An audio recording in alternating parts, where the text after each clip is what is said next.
On Sunday, November the 24th, 1971, Northwest Orient Airlines Flight 305 was preparing to take off from Portland International Airport with 42 people on board, including the crew. The Boeing 727 was scheduled for a short half-hour flight to Seattle-Tacoma International Airport.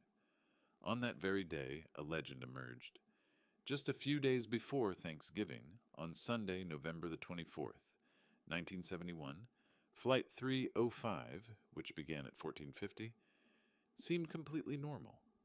Florence, a flight attendant, was serving a passenger seated at 18E in the last row when she noticed the man smiling and handing her a folded note. Being used to such requests due to her profession, she assumed it was just another routine request.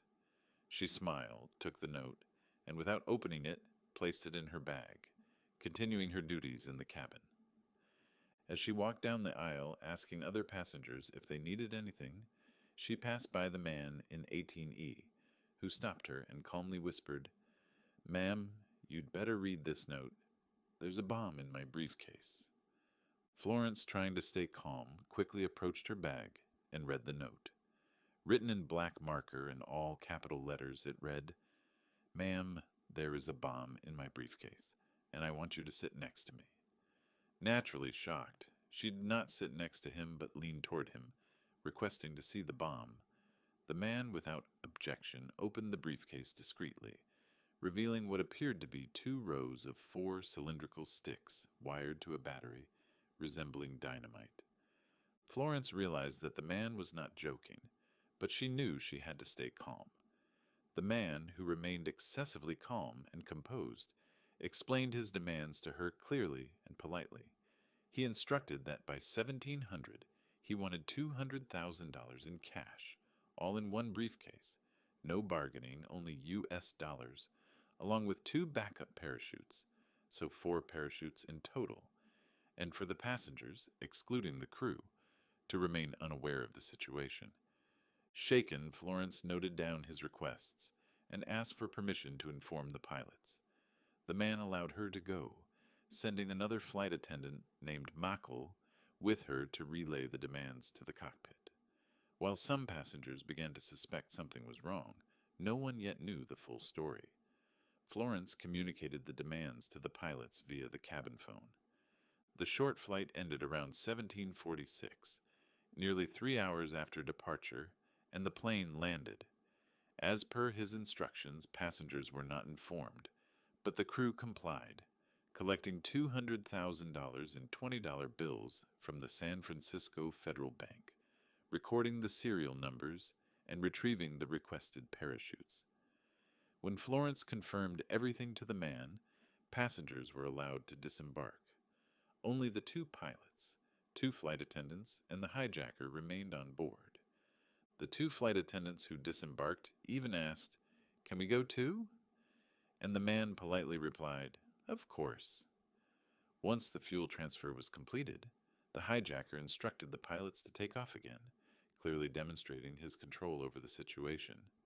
Flying at a minimum airspeed of 115 miles per hour, 185 kilometers per hour, toward Mexico City on a southeastern route, at a maximum altitude of 3,000 meters, with landing gear down, flaps at 15 degrees, and the rear door open, he carefully directed the flight. However, there were challenges. The small aircraft could not reach Mexico City without another refueling stop, and taking off with the rear door open was impossible. Following the planned arrangements, the plane took off again, with the rear door closed for takeoff and to be opened mid-flight. Around 1936, the flight began, and 3 other aircraft tracked the hijacked plane. During the flight, the hijacker learned from the flight attendant how to operate the rear door and sent her back to the cockpit, warning her not to return. The last thing the crew saw him doing was loading the money into a parachute, tying it up, and preparing to jump. About 3 hours later, Flight 305 landed safely at Renault Airport, with the rear door open. No passengers or hijacker were on board. Only 2 parachutes, a black pin, a tie, cigarette butts, 66 fingerprints believed to belong to him, and composite sketches based on the flight attendants' descriptions remained.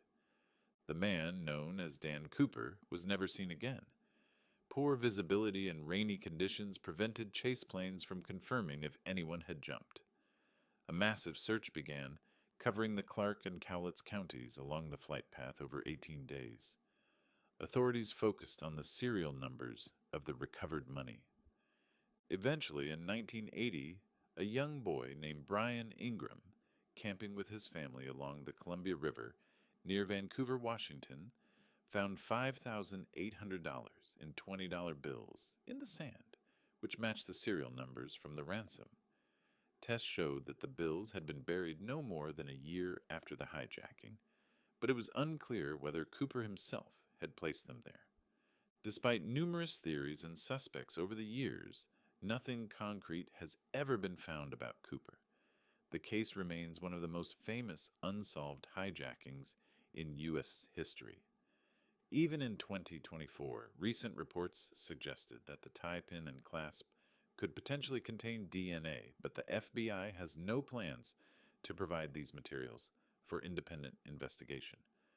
What happened to Dan Cooper? Did he watch the news of his legendary crime with a smile somewhere? Or is he truly dead after 50 years?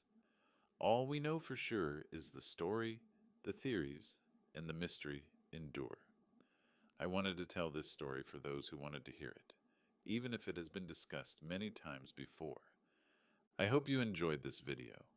Remember, I do all the work on this channel myself, and it only exists thanks to your likes and comments.